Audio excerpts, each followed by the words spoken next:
நான் இளையராஜா சாருடைய ரசிகன், பக்தன்.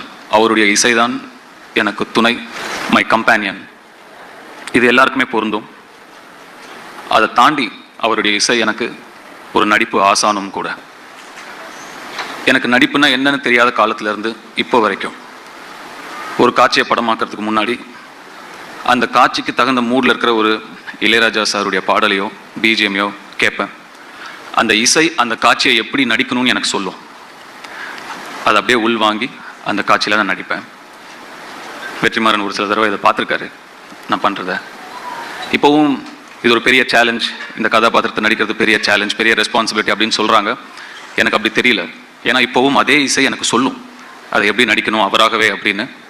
ஸோ இப்போ மேலே வரும்போது, சார் நீங்கள் முன்னாடி போங்க, நான் அப்படியே உங்களை பின்னாடி ஃபாலோ பண்ணி வரேன்னு. நான் என்ன உனக்கு கைடா அப்படின்னு சார் கேட்டார்.